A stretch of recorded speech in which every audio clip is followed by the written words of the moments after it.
I was not expecting to talk about this game so shortly after Resident Evil 2. In fact, the only reason we're looking at the third game now is because the remake for it is coming out soon. Like, very soon, as in a few months from now. And keep in mind, the remake for the second game only released a year ago, so I'm honestly not quite sure how to feel about the unusually quick development time, but I'll save that for my review on Remake 3. For now, let's take a gander at the original 1999 version of Resident Evil 3 Nemesis for the PlayStation 1. Technically not the final Resident Evil to be seen on the system, but certainly the last main entry to be seen on the PlayStation 1. This'll be interesting for me because until now, I'd never actually finished Resident Evil 3. Prior to this review, I started the game up numerous times, got as far as encountering Nemesis in the police station, and then I just never picked it up again. It was most likely the idea of having this giant invincible creature constantly chasing you that set off my anxiety to a great degree. Anyway, after the release and success of Resident Evil 2 in 1998, Capcom immediately started taking on multiple Resident Evil projects, whether it was a good idea or not, with Hideki Kamiya once again taking charge for the next main installment, Resident Evil 3. At first, this was going to star an Umbrella mercenary named Hunk, who you can unlock in the second game, where his objective was to scavenge around this cruiser to bring back a sample of the G-Virus that was the main focus in Resident Evil 2. Unfortunately, with the upcoming PlayStation 2 recently announced at that time, the project had to be cancelled as Capcom realized that they wouldn't have made the deadline before the start of a new gaming generation. At the same time, however, they didn't want fans eagerly waiting years for the next big Resident Evil game, so they instead based it off of what was originally a Resident Evil spin-off where a new character would explore the destroyed ruins of Raccoon City infested with zombies. That same idea would be carried over to Resident Evil 3, but the new character ended up replaced with an old character, Jill Valentine from the first game. I guess after having two completely different characters in Resident Evil 2, Capcom wanted to throw in some familiarity by bringing back one of the core Resident Evil protagonists, which I don't mind at all. I enjoyed Jill in the original despite the voice acting in either version, so I'm happy to play as her again. This does also explain a hell of a lot as to why it only took a year to make Resident Evil 3 as opposed to the 2 years it took to make the second game. Though granted, a short development time in the late 90s wasn't quite as concerning as it would be nowadays, hence why I'm a little apprehensive as to how the remake for Resident Evil 3 is going to turn out. I suppose we'll just have to wait a little while until that day comes, so as we're doing so, let's quickly go over whatever short story Resident Evil 3 has. Here's the timecode in case you don't want any spoilers before the remake comes out. I know I explained in the Resident Evil 2 video that I wouldn't be bothering with spoiler warnings for the older games, but as I said, I didn't expect Remake 3 to be released so soon. Resident Evil.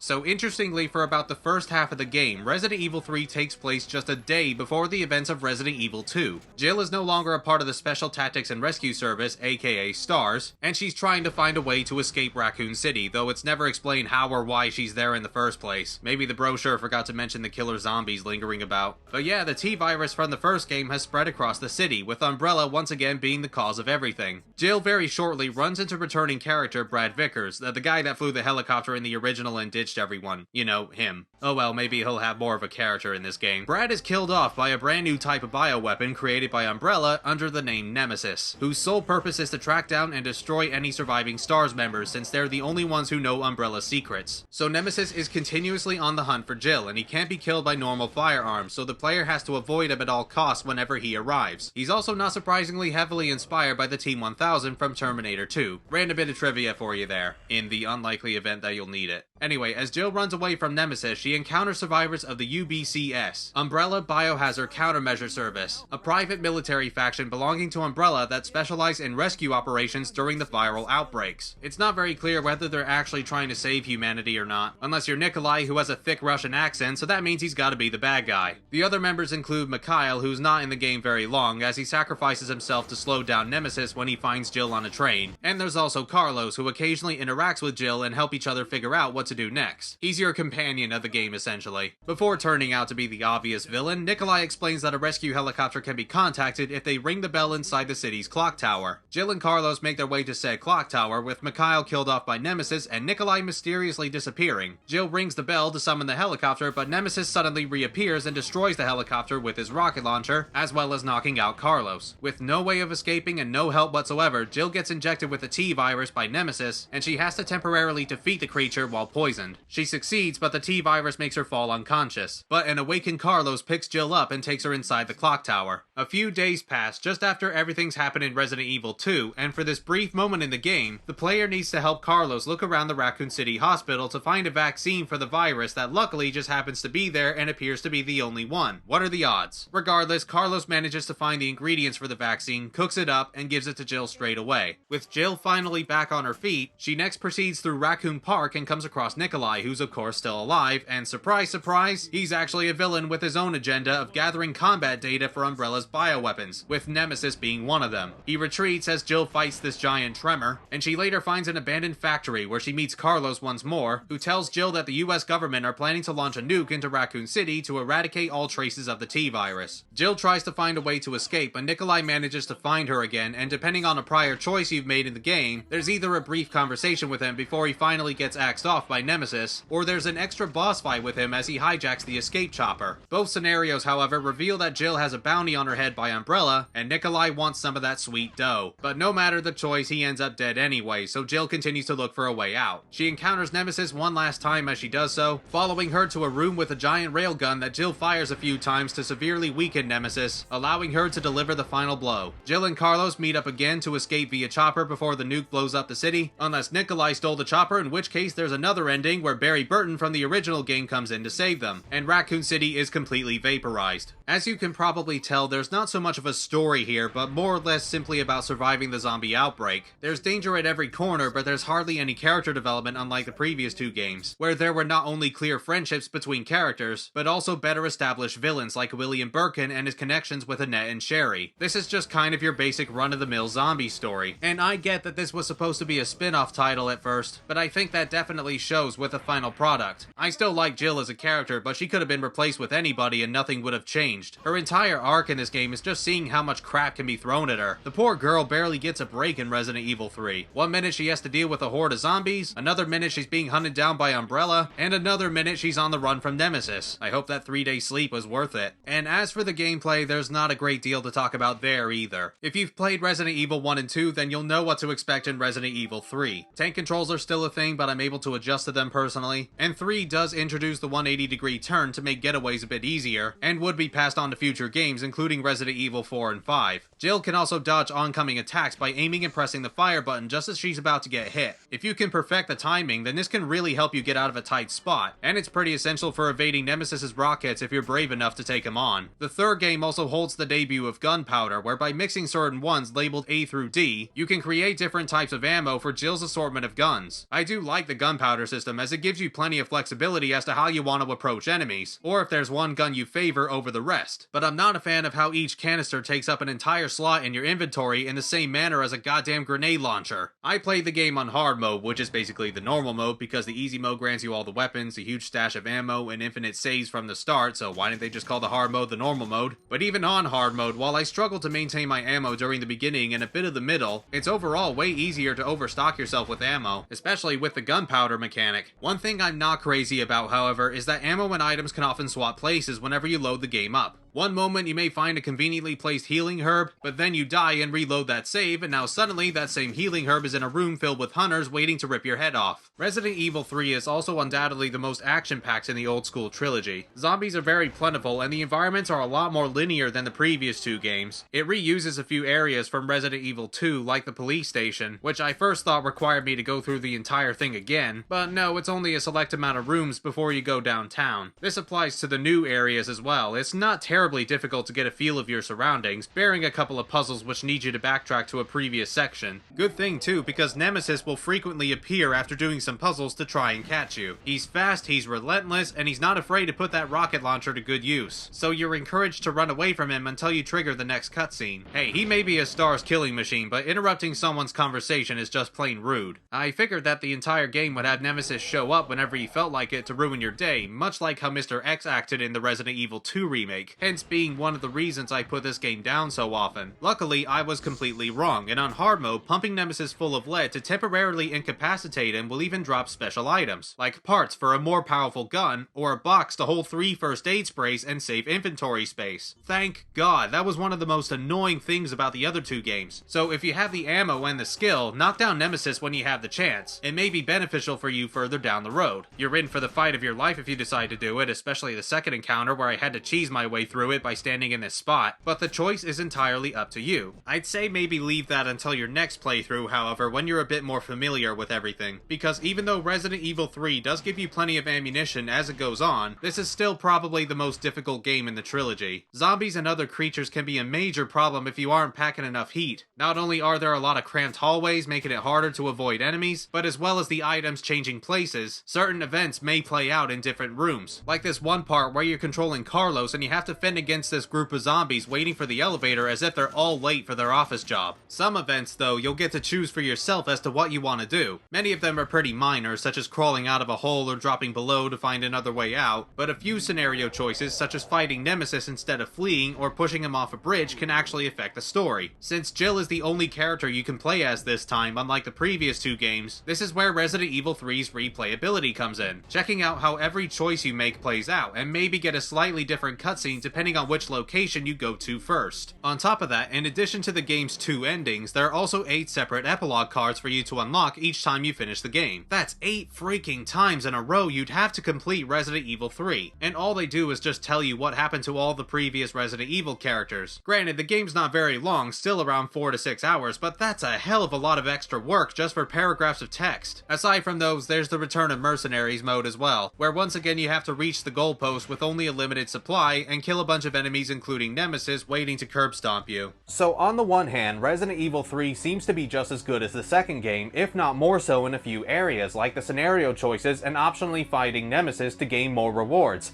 But on the other hand, the less impactful story and moments of cheap difficulty does bring the third game down a fair bit. Most importantly though, it simply doesn't feel as grand as Resident Evil 2 did. If you enjoy Resident Evil 3 more though, even calling it your favorite one in the series, then you know what, that's great. There are some really good things about it. There's a reason it's still an all-time PlayStation classic and why so many people, including myself, wanted a remake to be made. But alas, I personally don't think the third game brings enough new or exciting to the table to be superior to the other 2 games. People often say that Resident Evil 4 was where the series started to derail from its horror elements in favor of a more action-packed thrill ride, but I actually think that all started with Resident Evil 3. Don't get me wrong, there's still plenty of horror in here, particularly in the case of Nemesis, who's very unique in his design and easily one of the scariest and most recognizable villains in Resident Evil history. However, the amount of gunplay and explosions during the story does make it somewhat clear that this is where the series wanted to start trying different things and loosely putting themselves in the horror genre. Not that I mind anyway, I'm all for a Resident Evil game that's a little more focused on action. Hell, Resident Evil 4 is one of my favorite games of all time, despite that one not having nearly as many scares. It all provides a much faster pace that I think suits the series quite well, but I do get why some fans would be rather upset about it. At least the third and fourth games don't go as far as Resident Evil 6, where horror was completely gone and it doesn't even know what it's doing anymore. Okay, leave it for now, we're nowhere close to that game yet. Anyway, as for Resident Evil 3, I'd say it holds up rather well, even with the tank controls and wooden acting. It's still Resident Evil at its core, though I wouldn't recommend playing this as your first Resident Evil. It's a good game, but it's not very beginner friendly. Play the second game first and then come back to this one. It should be a much smoother experience for you then. So at this point, I'm not sure whether I should just go straight into Resident Evil 4 or do some of the other games that came before it, like Resident Evil 0, Code Veronica X, or God forbid Resident Evil Survivor, so I'll let you guys decide that in the comments. One thing's for sure, however, the next Resident Evil review will be on the remake for the third game, which now after experiencing the original, I'm highly looking forward to. Before that though, we're going to review one more game before kicking off the Persona spin-off marathon, and it's going to be my very first 3DS video on Metroid Samus Returns. Thanks for watching, you all have a good day, and take care. And keep in mind, so I'll let you guys decide that in the comments, but like Resident Evil Severe. Before that though, we're going to remove, god damn it.